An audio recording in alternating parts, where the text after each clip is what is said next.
ओम नमः सिद्धेभ्यः। नमो अरिहन्ताय, नमो सिद्धाय, नमो अरियाय, नमो वज्रयाय, नमो लोये समसहुण। मंत्र नम का हमें प्राणों से प्यारा, मंत्र नम का हमें प्राणों से प्यारा। अहिंसा परमो धर्म के महावीर भगवान के संत शिरोमणि आचार्य गुरुवर श्री विद्यासागर जी महाराज जी के 3 करोड़ मुनि राजाओं के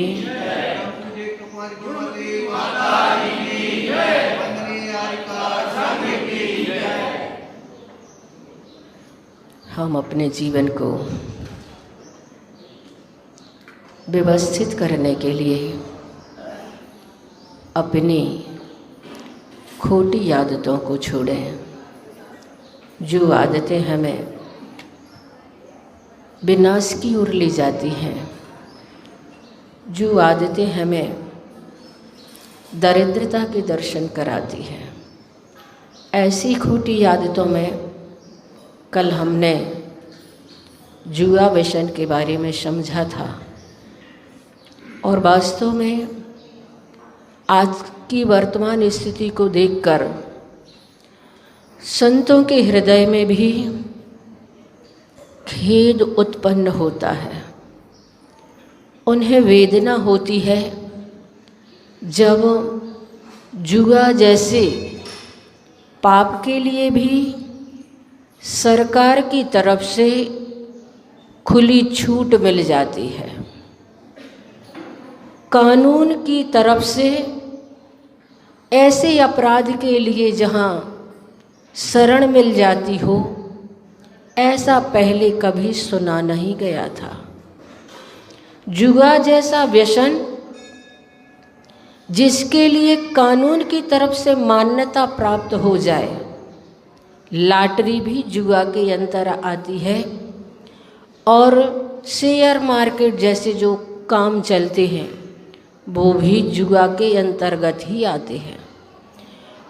और उसके लिए सरकार की तरफ से जब मान्यता प्राप्त हो जाती है तो लगता है कि कलिकाल अपनी जवानी पर पूर्ण अत्याचारी बन करके प्रकट हो रहा है। अपराध तो स्वयं जहर है, और जब कानून की शरण मिल जाती है, कानून की तरफ से खुली छूट मिल जाती है, तो वही जहर पोटेशियम साइनाइड की तरह हो जाया करता है, जिसे छूते ही वह जनमानस के जीवन को समाप्त कर देता है। वास्तव में आप लोगों ने सुना होगा कि बंदर वैसे स्वभाव से चंचल होता है, और उस चंचल स्वभाव वाले बंदर को किसी ने शराब पिला दी, और जब उसका नशा चढ़े तो उसकी चंचलता और कई गुनी बढ़ जाती है। फिर उस नशा चढ़ने के बाद उस बंदर को अगर बिच्छू और काट ले तो उसकी चंचलता का फिर कहना भी क्या। और ऐसी स्थिति में उस बंदर को जब कोई तलवार पकड़ा दे तो उससे कितने मरेंगे कितने बचेंगे कहा नहीं जा सकता। उसी प्रकार से जुआ अपने आप में जहर है, चंचल है, विनाशिक है, और सत्ता का नशा और उस पर चढ़ जाए और फिर उसे प्रलोभ लोभ का बिच्छू और उसे काट ले फिर तो देश का विनाश नियम रूप से हो करके ही रहेगा। इसलिए बंधुओं, ऐसी दुर्नीतियों से, ऐसी खोटी नीतियों से तुम्हें बचना होगा। आप लोगों को मालूम होगा कि जो राजाज्ञा से राज्यसभा में जुआ खेला गया था कुरुवंश का, ऐसी राज्यसभा जो न्याय और नीति के लिए प्रसिद्ध थी, धार्मिक सभा जो मानी जाती थी, उस राज्यसभा में जब अधर्म का जुआ खेला गया, निकृष्ट ऐसा कार्य हुआ, तो फिर हस्तिनापुर के अधिकारी दुर्योधन की क्या स्थिति हुई थी? यही स्थिति उन लोगों की होने वाली है जिनके समर्थन से ये लॉटरी और शेयर मार्केट आदि चलते हैं। आज जो राज्यपाल, मुख्यमंत्री, केंद्रीय मंत्री, विधायक अगर लॉटरी जैसे जुआ का और शेयर मार्केट जैसे जुआ का समर्थन करते हैं, तो मुनि श्री सुधासागर जी महाराज ने कहा कि वो शकुनी मामा के वंशज हो सकते हैं जो ऐसे कार्य का समर्थन करते हैं। किसी न किसी भाव में उनका शकुनी मामा से जरूर संबंध रहा है, वरना भगवान महावीर और भगवान राम के वंशज ऐसे कार्यों का कभी समर्थन कर ही नहीं सकते हैं। तो बंधुओं, कुछ लोगों का कहना होता है कि हम लोग तो जो खेलते हैं ऐसे ही मनोरंजन के लिए कर लिया करते हैं, घर ही घर में खेलते हैं और कहीं जा कर के नहीं खेलते हैं। आपको मालूम होगा कि कौरव और पांडव का जो जुआ खेला गया था, घर में ही खेला गया था और वह खेल हमेशा नहीं खेलते थे, सिर्फ एक दिन ही खेला गया था। आप लोग कहते हैं हम लोग तो कभी ऐसे विवाह शादी आदि में जाते हैं, समय पास करने के लिए कभी कभार एक आध दिन खेल लेते हैं, लेकिन वह जुआ भी एक दिन ही खेला गया था और घर में ही खेला गया था। लेकिन एक दिन खेलने में और एक दिन अपने घर परिवार के बीच में भी खेलने में कितना विनाश का कारण बना, आप सभी इस बात को जानते हैं। इसलिए आपके कोई रिश्तेदार भी अगर जुआ खेलते हैं तो उनसे आप लोगों को संबंध तोड़ देना चाहिए, अन्यथा आपकी स्थिति ऐसी होगी जैसी गांधारी की और दुर्योधन की हुई थी। गांधारी अगर अपने भाई से और दुर्योधन अगर अपने मामा से संबंध तोड़ देते तो ये विनाश की स्थिति बनती ही नहीं। किसी भी हालत में इस प्रकार की स्थिति बन ही नहीं सकती थी। इसलिए अगर रिश्तेदार तो बहुत दूर की बात है, आपके घर में भी, आपके परिवार में भी अगर कोई सदस्य जुआ जैसे व्यसन से जुड़ा है तो उससे संबंध तोड़ देना चाहिए, भले ही पिता और पुत्र क्यों ना हो। अगर पिता जुआ रूपी व्यसन में फंसा है तो पुत्र को गर्व के साथ कह देना चाहिए, पिताजी वैसे आप हमारे लिए पूज्य हैं, बड़े हैं, लेकिन अगर आप ऐसे जुआ जैसे व्यसन को नहीं छोड़ेंगे तो हमारा और आपका कोई संबंध नहीं है। मैंने एक उदाहरण पढ़ा था, इसी मध्य प्रदेश की सत्य घटना है, मुनि श्री सुधासागर महाराज श्री ने सुनाई कि एक करोड़पति पार्टी इसी मध्य प्रदेश की लॉटरी जैसे जुआ में फंसी हुई थी।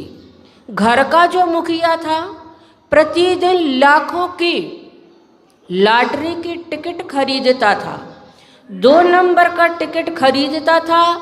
1-2 माह हो गए इस प्रकार से उसे खरीदते खरीदते स्थिति तो ऐसी बन गई कि सारा धन पैसा समाप्त हो गया, पत्नी का सारा जेवर समाप्त हो गया, मंगल सूत्र भी उसका उसने गिरवी रख दिया।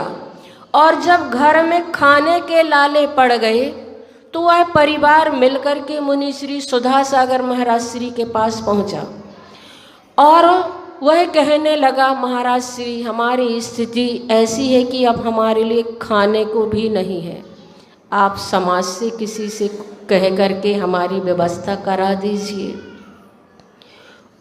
मुनि श्री को तो दया आ गई उस परिवार की उस स्थिति को देख करके, और उन्होंने समाज के प्रमुख लोगों को बुला करके उस परिवार के बारे में कहा। तो लोगों ने कहा, महाराज श्री, इनकी स्थिति लॉटरी जैसे जुआ के कारण हुई है। अभी 1-2 माह पहले ये महलों के राजा थे, आज जो सड़कों के भिखारी बन गए हैं, इनकी स्थिति लॉटरी रूपी जुआ ने की है। महाराज श्री ने जैसा ही सुना तो उन्हें तो बहुत दुख हुआ, और संयोग की बात थी कि उसी समय मध्य प्रदेश के प्रभारी मंत्री महाराज श्री के दर्शन करने के लिए आए। उस परिवार की स्थिति को देखकर महाराज श्री के अंदर खेद की लहरें तो उठ ही रही थी। उनको देख करके उनका खेद क्षोभ में बदल गया। उन्होंने प्रभारी मंत्री से कहा, मंत्री जी, आप मेरे से आशीर्वाद लेने के लिए आए हैं, आपको आशीर्वाद मैं बाद में दूंगा, पहले आप इस परिवार को आशीर्वाद दें जिसकी स्थिति आपकी लॉटरी रूपी दुर्नीति ने इस प्रकार की दयनीय दशा कर दी है। और कह देना आपने मंत्री जी से, उस समय की बात है, उस समय की ये घटना है जिस समय मध्य प्रदेश के मुख्यमंत्री सुंदरलाल पटवा जी थे। मैंने महाराज श्री की अधोसोपान जो पुस्तक है उसमें ये उदाहरण पढ़ा था। उन्होंने कहा, कह देना अपने पटवा जी से कि आप जैन हो करके इस प्रकार के कार्य करते हैं, आप जैन हो करके इस प्रकार की दुर्नीति करते हैं, आपकी सरकार अधिक समय तक राज्य का सुख भोग नहीं कर पाएगी। अगर आपने इस प्रकार की इस दुर्नीति को चलाया तो वह स्थिति होगी आपकी सरकार की जो स्थिति दुर्योधन के हस्तिनापुर के राजा की हुई थी। तो बंधुओं, वास्तव में अपने जीवन में किसी भी प्रकार का व्यसन हो,